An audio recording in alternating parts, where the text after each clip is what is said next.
The title of this movie Azuma is a word for a married middle-aged woman in Korea, which is not that respectful term, and everyone calls this woman Azuma, who realizes she can't lean on anybody and avenges her daughter on her own.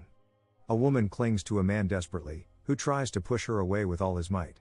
He beats her up, but not losing him, she bites his hand, and injects something in his leg. Smashing her head in, he finally rushes away from her, who can't come to her senses. She remembers peaceful moments with her daughter Yun, saying to herself she wishes nothing had happened. Waking up, she looks for him everywhere, during which some people see her face beaten up and report to the police.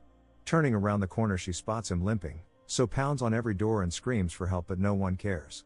Then he rounds the corner but hits a dead end. When she rushes there, he asks why on earth she keeps following him. She's sure he's the one who hurt her daughter. On the tragic day, the woman's stuck in a meeting with a client and gets late for picking up her daughter Yun from school, so she walks home alone, whom a car follows. The driver says he knows her mom and will drop her home, so she gets in the car, but he takes her to his place and locks her in there. The woman rushes to the school but can't find Yun, so calls her on the phone, which isn't answered because it's broken by him, who puts tape over her mouth. He washes his hands and wears disposable gloves and hair cap. He puts her hairpin in a container as one of his collections, and wraps the floor with plastic. When Yun doesn't come home even 6 hours later, she reports to the police.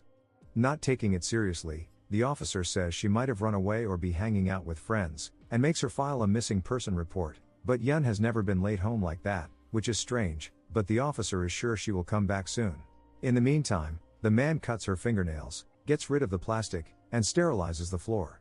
He sterilizes her too, after which he puts her into a big bag and puts it beside other garbage bags. The woman walks on the road looking around frantically, during which she spots a girl losing her consciousness, who is Yun, whose legs are covered in blood. In panic, she calls her husband, who ignores it with another woman. Taking her daughter to hospital, she cries a river. The next day, her husband comes into the hospital, greeting everyone. As soon as he sees his wife, he gets angry that she brought Yun to hospital in which everyone knows him, when a nurse asks for his autograph. He's a famous dentist appearing on TV. He tells the nurse he's visiting an acquaintance. He argues people shouldn't know Yun had that kind of accident, which is for all of them. The detective in charge of Yun's case keeps answering the phone over and over again, after which at last he tells another to take his call and starts to interview her, which makes her frustrated because she already told everything in the police station. She wants him to start to search for the criminal right away, which he ignores and repeats the same question she just answered. Then he gets a text about his mortgage arrears, which makes him upset and forget what he was talking about. When she complains he's not focusing on the case, he gets angry. He just can't believe what she says with no evidence at all, so she asks him to come to the hospital and check Yun's condition himself. Coming to the hospital, abruptly he starts to interview Yun, which makes her surprised because he can scare Yun, but he explains the police can't start the investigation without his primary interview warning her not to cut in. During the interview, she tells him she saw swings in a playground, a sign with a crown on it, a kindergarten, and a barber shop while going to the man's place. She walked up the stairs to his place. 303 was written on the door, and the man pushed 9769 on the door lock. In the house, she saw a little Red Riding Hood on the wall. Then, remembering being locked in the man's place, she starts to have difficulty breathing, but the detective keeps asking why she didn't call her parents, why she followed a stranger, and even in what order the man took off the clothes. When the detective even asks if Yun felt good, she stops him, who says he can't help it because it's necessary for the investigation, and Yun needs to be interviewed again to be recorded, which makes her shocked. Her husband tells her to stay still so that the police can do their job and Yun's accident won't be exposed to the public. On the other hand, a reporter contacts her husband, knowing Yun's accident and threatening to write an article about it. Her husband gives the reporter money, when the reporter gives him the detective's phone number, tipping him off the detective is feeling the pinch. That night, her husband meets the detective and hands him money. He just wants her daughter's case to be covered up. The next day, a female police officer interviews Yun with recording it, repeating exactly the same questions the detective asked. Moreover, another police officer asks the same questions again, during which Yun gets more and more distressed because she should remember the horrible moments again and again. The detective explains they must make sure the answers are consistent to be admitted as evidence. Showing any criminals' pictures, he says they're suspects and tells her to just wait quietly because he can catch the man soon, but even after several days the detective doesn't even try to search for the man, so she starts looking for the place herself. She visits every kindergarten in Seoul, and after a few days, getting out of a cab, she notices a barber shop, a market sign with a crown on it, and swings in a playground just as Yun said. Then remembering what Yun said, she goes along the way and spots the house. She calls the detective, who says he'll come in 2 days because the kind of criminal doesn't move frequently, and her husband doesn't get her call. Then she takes out an anesthetic she learned when being a nurse in her husband's hospital. Going to the house again, she tries the numbers Yun said on the door lock, when the man opens the door, and she sees a little Red Riding Hood on the wall as Yun said. When she doesn't let him close the door, giving up the house, he runs away. Chasing the man desperately and beaten up by him, she injects an anesthetic in his leg and confronts him at a dead end. She swears she will pay him back as much as her daughter was hurt, but laughing at her he menaces her, when the police approach. Then she tells them to catch him, who is the criminal that hurt her daughter, and he says she's crazy, who keeps following and hurting him, so she shouts to call the detective who's in charge of her daughter's case, but the police just want them to agree on stopping fighting and leaving. She never accepts it, so the police take them to the police station. In the car, to provoke her, he whispers to her she can do nothing and mimics Yun's voice saying to help her, which makes her furious and beat him up. When the officer tries to stop it, he runs away and gets into a building. The police stop chasing because they know the entrance is only one, but when she's worried he'll get out of the window, the officer rushes to the opposite side and finds him running away. She despairs.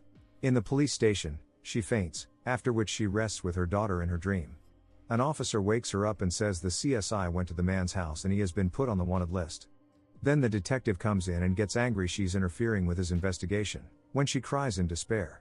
She found the criminal herself because the police didn't even try to search for him, but now they lost him even though she brought him right in front of them. Then the detective shouts he's not her employee who is ordered to come and do what she tells him to, and as she seems greater than any cops, she should catch the criminal on her own. When he storms out, she keeps asking to herself if she should do it on her own. In the Crime Victims Support Association, she's told that kind of criminals are usually given just a slap on the wrist, if they insist they drunk before committing the crime or they're first offenders. Yun's doctor says Yun has to use a colostomy bag for the rest of her life, and can have difficulty getting pregnant. Feeling exhausted, she notices a fixer's name card on the bathroom floor. Finally she reaches a conclusion on her own. She withdraws a huge amount of money and hands it to the fixers with the pictures of the man and her husband. When one of the fixers asks if she won't regret it, she just stares at him. The man drives a car following a girl and tries to talk to her, when the fixers drag him out of the car. They beat him up and take his blood and hair in a Ziploc bag, making him lose his consciousness.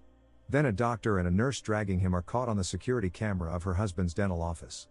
In the clinic room, one of the fixers tie him up to the dental chair, after which the fixer gets out and takes the wig off, who just pretended to be her husband to be caught on the camera on purpose. Skimming through a magazine, he sees an article about her husband whose title is "He is the Perfect Husband." The other fixer opens her husband's car.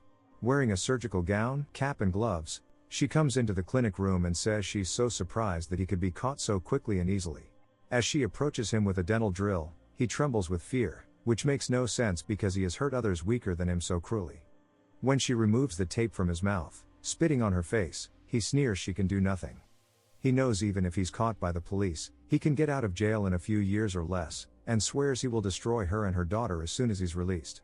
Putting a gag in his mouth, she destroys his mouth with dental drill and forceps, saying that he can't even imagine how much pain her daughter is feeling, that she hates he breathes the same air on the earth as others because he's not human, and that she will not kill him but abandon him, just like he abandoned her daughter after the crime, and the society abandoned her and her daughter.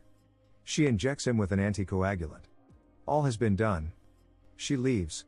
And he's left alone. A few days later, the TV news reports her husband tortured and killed the criminal with the nurse having an affair with him, and the evidence such as the man's blood and hair was found in her husband's car.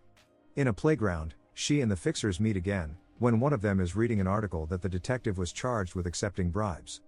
She puts a money bag on the bench and leaves. Getting it, they leave too. She says to herself, she wishes nothing had happened. For more videos like this, remember to subscribe and hitting the like button helps this channel continue. Thanks for watching.